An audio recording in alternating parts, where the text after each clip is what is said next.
Two outlaws died in a storm of bullets. One outsmarted the FBI and changed American law enforcement forever. But who was truly more dangerous? Chaotic love or calculated crime? Stay with us. Their stories ended in blood, but their legends still haunt American history. Bonnie and Clyde ran on desperation. Dillinger ran on precision. So who do you think left the bigger mark? Reckless rebels or the man who challenged the system? If you found this breakdown compelling, hit that like button, subscribe for more deep dives into real crime legends, and drop your thoughts in the comments. Which kind of outlaw is more dangerous? The one who acts out of love, or the one who acts with a plan? The 1930s in America were more than just a chapter of economic collapse. They were a crucible that forged outlaws, legends, and lawmen in equal measure. In the depths of the Great Depression, when unemployment soared to 25% and thousands of banks shut their doors, faith in the system broke. In that vacuum of trust, figures like John Dillinger and the duo Parker and Clyde Barrow stepped out of the shadows, not just as criminals, but as symbols of defiance. Bonnie and Clyde were young, reckless, and constantly on the move. Between 1932 and 1934, they crisscrossed rural Texas, Oklahoma, and surrounding states, robbing small banks, gas stations, and stores. They weren't professional strategists. They were impulsive, driven more by survival than ambition. By the time their spree ended in a hail of bullets, they were linked to at least 13 deaths, 9 of them law enforcement officers, and over a dozen robberies. John Dillinger, in contrast, operated like a man with a plan. His criminal career peaked between 1933 and 1934, during which he led a gang responsible for robbing at least 12 major banks across the Midwest. His take? Over $300,000, a staggering amount in Depression-era America. But it wasn't just the money that set him apart. It was the precision, the coordination, the fact that he escaped from jail not once, but twice. One of those escapes involved a wooden gun he carved himself, where Bonnie and Clyde represented chaos, violent, raw, unpredictable. Dillinger stood for control, charisma, and cold calculation. He didn't lash out at the system, he outsmarted it. Both stories became headlines, both became myths. But behind the headlines was a deeper question. Who were they, really? What pushed them to cross the line? And more importantly, who posed the greater threat? That's what we're about to find out. To understand the true danger of a criminal, you don't just count the bodies or the banks. You study the pattern, the mindset behind the actions. Bonnie and Clyde, despite their notoriety, weren't masterminds. They were reactive. Their robberies were usually sloppy, opportunistic, and often botched. They rarely targeted major banks. Instead, they focused on easier hits: small-town gas stations, corner stores, local banks with little security. Their average take per robbery ranged from a few dozen to a few $100s. Not much, even for the 1930s. But the cost wasn't measured in money. It was measured in blood. What made them unpredictable was their desperation. Clyde, hardened by prison and humiliation, was no stranger to violence. He preferred to run, but when cornered, he didn't hesitate to shoot. Bonnie wasn't just tagging along. She was fiercely loyal, armed, and reportedly just as willing to pull the trigger. Their crimes escalated not out of greed, but out of fear. Fear of being caught, fear of going back to prison, fear of becoming invisible again. Dillinger, by contrast, was strategic. His crew didn't rob for scraps. They planned, watched, waited. A single bank job could bring in $20,000 to $75,000. He studied layouts, timed responses, controlled crowds. He used getaway drivers, lookouts, and had inside help. In March 1934, his gang hit the Security National Bank in Sioux Falls, South Dakota, escaping with over $46,000. In total, Dillinger's known heists added up to over $300,000, roughly $6 million today. Beyond the money, his psychological profile showed a blend of narcissism and high-functioning intelligence. He enjoyed the spotlight. In custody, he smiled for the cameras. He joked with reporters. But behind that charm was cold precision. He didn't kill as often as Bonnie and Clyde, but when he did, it was purposeful, tactical. Experts in criminal behavior draw a sharp line between reactive and instrumental violence. Bonnie and Clyde fell squarely into the first category: impulsive, emotional, erratic. Dillinger belonged to the second: calculated, methodical, goal-oriented.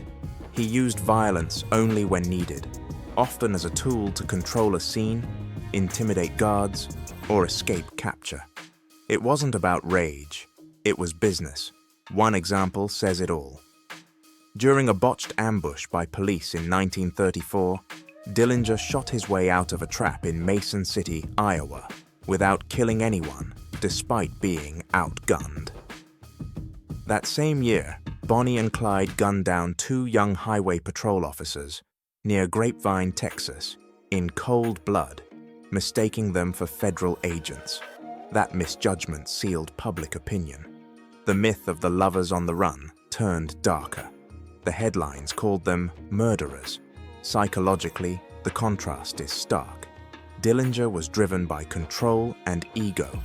Bonnie and Clyde by love, anger, and survival. He operated like a general. They ran like fugitives. Both paths led to the same end, but the way they walked them couldn't have been more different. By 1934, the United States government wasn't just dealing with crime, it was being humiliated by it. Headlines painted a picture of lawlessness, and in that picture, 2 images stood out: a young couple leaving chaos in their wake across rural America, and a smooth-talking man who made the FBI look like amateurs. But behind the myth, the question remained: who posed the greater threat? The numbers begin to tell the story. Bonnie and Clyde were directly involved in the deaths of at least 13 people, 9 of whom were law enforcement officers.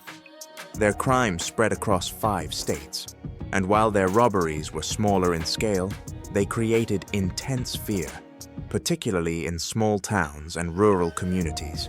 Police departments in Texas, Oklahoma, and Louisiana were overwhelmed, under-resourced, and often unprepared for the couple's sudden and violent appearances.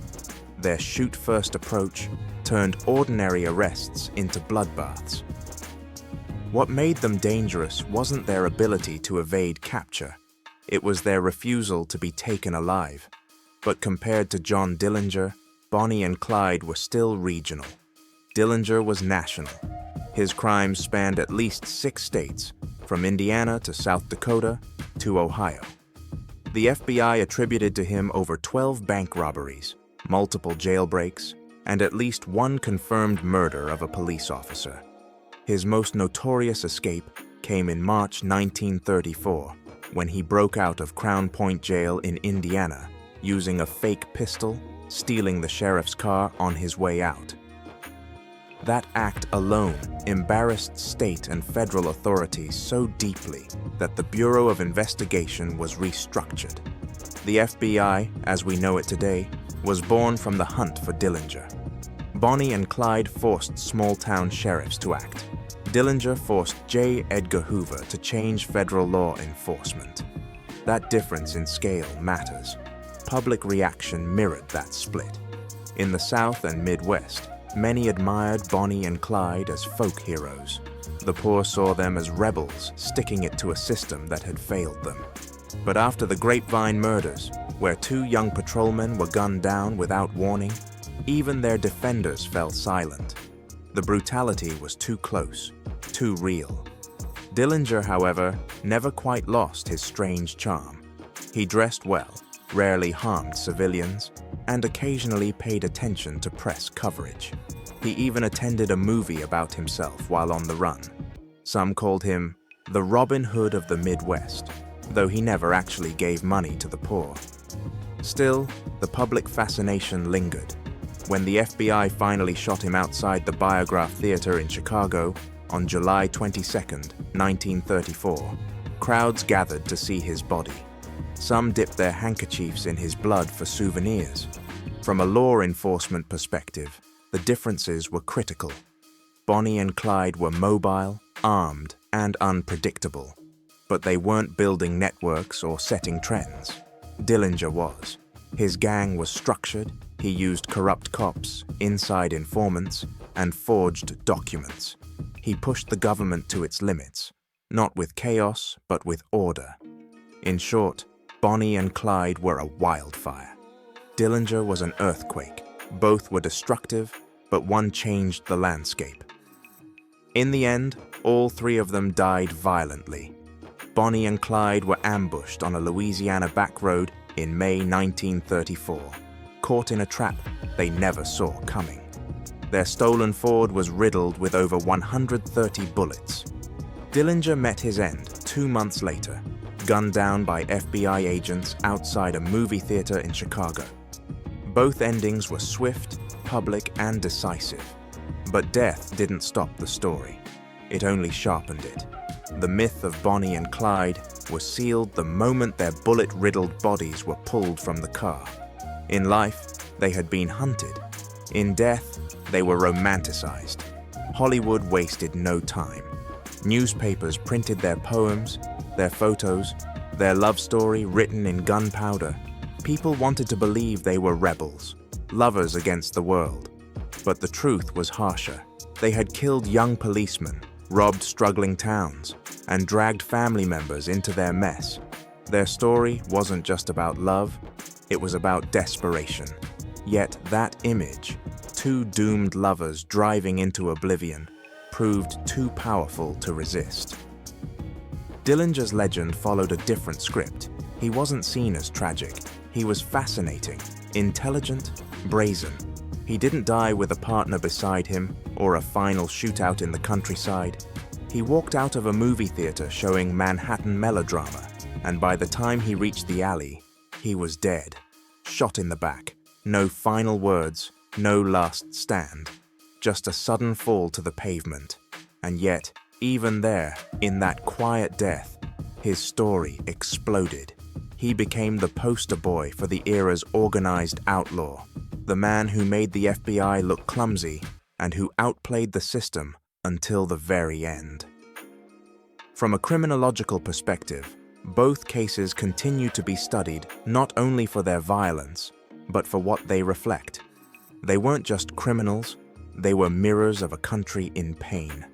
America in the 1930s wasn't just broke, it was broken. The banking system had collapsed.